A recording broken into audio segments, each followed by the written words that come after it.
Hello, YouTube, and welcome to another episode of Angry Dave's Adult RC. I am your host, Angry Dave. This show is certainly not for kids, so anybody who's under 13 needs to turn this shit off. Today, we are going to be finishing up the build on my new Vaterra Ascender. I didn't show the build of the kit because it's not real exciting to watch, for one, and there wasn't really anything that came up during the build that I felt it was necessary to point out, you got to do this way, or, this is wrong in the directions, or some bullshit like that. It went together pretty smooth. There wasn't really much to it. So we're going to go over what we're going to do to it shortly and then get right into it. So as you can see, I have the C10 Chevy cage back body on here. I actually had this body before I got the truck. I got this body and the 68 F100 cage back to use as alternate bodies for my trail finder. I do have some shit rigged up on there so that they fit, but I don't know, it's just a real pain in the ass to go back and forth between the Blazer and these two bodies. It was more hassle than I was really looking for it to be. I thought it was going to be a little easier than it was, even with some custom made parts, and really it was just a big pain in the ass. So I decided to get an Ascender to go with the two Ascender bodies that I already have. So this one I painted up yellow. The Ford is green and white. You probably see that one eventually. I've already done some scaling to this one. We got a Cross RC jerry can, although I got to go back and paint the cap. We got the fire extinguisher. We got a Proline. I think that's a generator welder combo. And then we got a nice basic axe. Got a slash wheel, actually, as our spare with some cut BF Goodrich. It's just a spare. It's not a real usable tire.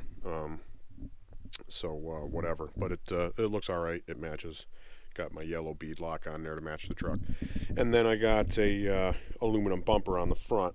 Get the body out of the way here. This aluminum bumper was actually reasonably easy to put on there. There's a little extra piece of aluminum that runs across the back of this normally, so I just cut it straight so it would go on and fit properly, and then just kind of buzz a little material off the stock body mounts, or bumper mounts, sorry, and then you can bolt this piece of aluminum right through them and drill 2 holes in the piece of aluminum so you can screw the bumper to it. Very basic, nothing crazy, but it's nice and strong and it does the job.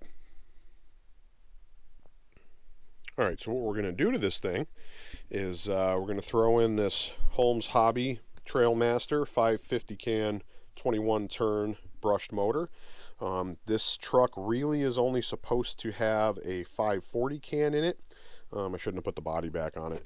But as you can see, anybody who's really sharp and paying attention and knows the Vaterra Ascender well can tell that this tab on either side, they're supposed to be in the front. They actually support the battery tray. So all I had to do was flip the rock sliders from one side to another to get these to the back and get them out of the way. That way I didn't have to chop them off in case I ever want to use them. But that gets the shit out of the way so that you can put a 550 can motor in there and it won't be a problem. So that's the motor we're going to use. I'm going to make a custom battery tray for up here. The battery is going to sit right next to the servo. Because this thing needs a small pack anyways, I just got a small pack for this truck and for my Capra, so it'll fit. It's a nice small little fucking 1800 milliamp Gens Ace, and it ought to tuck right up there pretty nice. Then we got the Hobby Wing 1080 Quick Run, super popular speed control. That's because it's fucking awesome and it's cheap. So call me cliche if you want to, but I don't fucking care. It's a good part, so I'm going to use it. We got the aluminum servo horn to go on a RC four-wheel drive twister servo. I pulled this out of my Trail Finder 2. This is the original servo for it. It was pretty nutless in that truck, but that stock BEC was only putting 5 volts to it. This I can put 6 volts to it or 7.4 volts to it. I'm not sure if this can handle that much voltage, but I'm sure it'll take the 6. So with even an extra volt over what it was getting stock, it ought to perform better than it did. And this is a way lighter truck than a Trail Finder 2. For radio, we're going to go with the Radio Link R6FG 6 channel, and I can pair that to my RC6GS radio, which I did a review a few weeks, maybe even a few months ago by now. Great radio. I'm going to be putting this receiver in a lot of different stuff. So there's not really a whole lot of difficult shit to be done here, so let's get out the tools and get to it. Alright, so we got ourselves 4 screws here and a servo, so we're going to go ahead and stick in the servo first. And there we go, servo's installed. I'm not going to hook up the steering link yet because I still want to power the servo and get it centered before I put on the servo horn, so until I have electronics to plug it into, that's done. Next we're going to go ahead and just loosely throw the motor in the chassis just so it's in there, and then we'll break out the speed control and kind of start fitting everything and see exactly how it's going to fall, and then we'll start making it a permanent installation. Alright, so it looks like the stock provided location for the speed control is going to work just fine. Have it offset this way just a little bit so there's room to sneak the wires up into the receiver box there. The motor wires reach where they got to reach. The battery cable reaches where it's got to reach. Everything else looks like it's good to go. So I'm going to break out the soldering iron. I'm going to cut this off and put a Dean's plug on, solder these fuckers to the motor, and start plugging some shit in.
Sweet, attached motor wires. Time to do the battery plug. Alright, there we go, got a Dean's plug on there. Now we're just going to fucking throw on the heat shrink and we're ready to start plugging this shit in.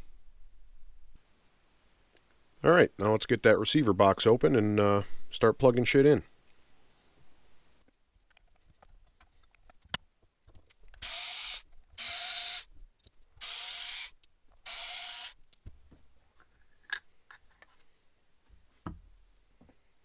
All fucking righty then. Alright, so we already got the receiver sprayed with conformal coating so it's waterproof. So we're going to go ahead and start getting plugs stuck in it, and then we're going to put adhesive on the side and stick it in here like this because this receiver box is pretty short and I don't think there's enough room to lay it on its back. It doesn't really matter what position it's in, just as long as it's in there and everything fits. So let's do it. Alright, so we got everything pretty well sorted in here. The extra wires bundled up. I found a way, actually, by putting 2 squares instead of a rectangle on there. I can stick this to the back wall and have it go around the antenna, and that way I don't have to put the sticky stuff on the side. I don't know why I really care, but it makes me feel better. So, fuck it, we're doing it that way. Hell yeah. That shit fits in there good like that, actually. Nice and tidy. And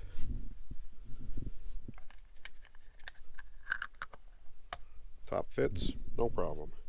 Shoot screws back in, and I think we're about ready for some batteries. Alright, so we're about ready to power this up for the first time. Got the program card ready, got a battery out. Going to be running this Gens Ace 1800 milliamp hour 45C 3S lipo. Got the Deans on it.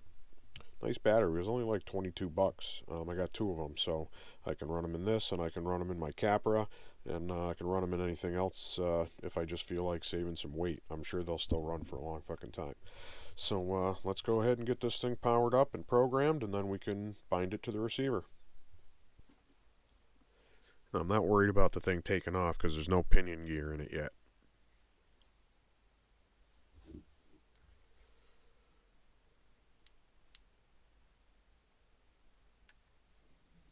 There we go. She's alive.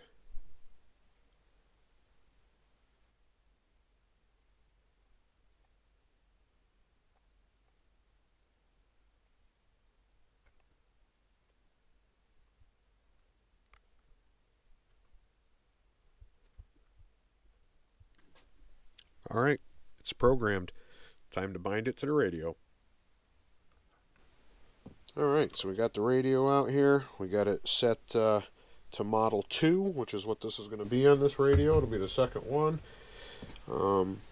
We turn on the power to the system, and then we'll get a blinking light in the receiver. You hold down the bind button in the side until the light goes solid. Not much to it.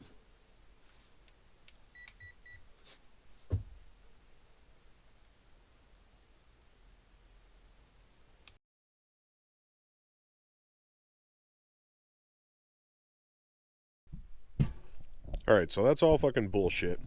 The stuff that's in the manual is not entirely correct. I had to go online and look a little bit. I found a video that was put up by Radio Link that shows how to bind these receivers, and that procedure worked. When I got this radio, it comes with a receiver, but it's bound already, so I didn't have to do it. This time, I followed the directions, and for once in probably a million times, the directions actually weren't right or weren't complete, either one. So what you really have to do is you can't have this receiver hooked up to a speed control.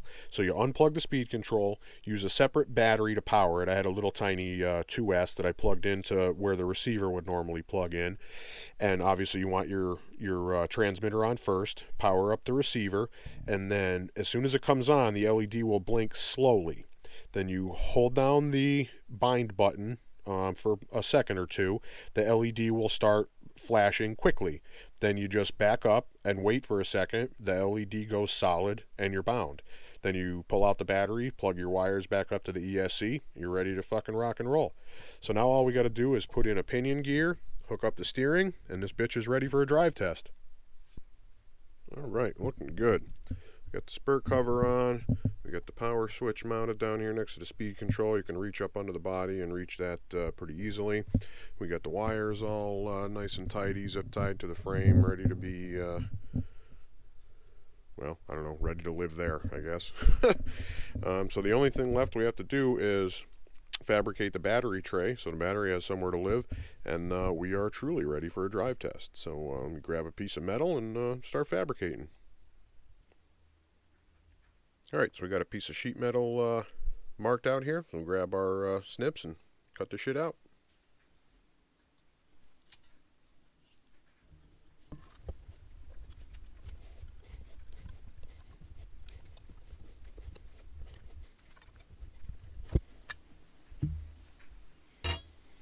Nice. Not a whole lot to it. So we mark the ends of the battery so we can fold up the ends, drill a couple of holes so we can screw it to the truck. Alright, so there we go. Got a battery tray installed in the truck. Folded up the ends, drilled a couple holes, spray painted it black, and notched in the ends here so there'd be clearance for the wires. So you stick this guy in here. It's a little bit of a pain in the ass to do one-handed, but it fits nicely. A little Velcro strap to hold it in. So, alright, she's 100% done. Stick the body on there and take it for a little test drive. Alright, so here we are. We're going to do a little drive test of the Vaterra sender and see how we like it with the 1080 quick run and the 21 turn Holmes Hobby 540.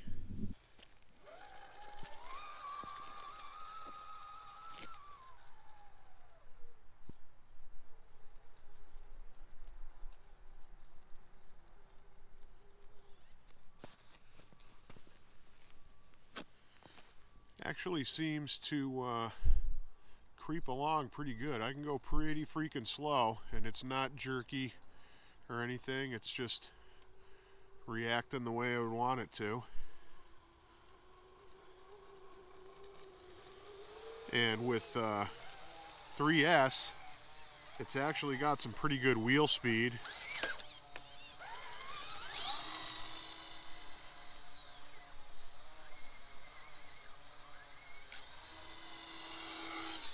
And it's not as crazy fast as some of the crap I've seen, but not bad. Let's do a little crawl test.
There it is, Vaterra Sender Kit, 1080 quick run from Hobby Wing, 21 turn, 540 brushed from Holmes Hobby, and a stock RC 4-wheel drive twister servo, which seems to be a lot happier with 6 volts than it was with the 5 volts it was getting in the stock ESC.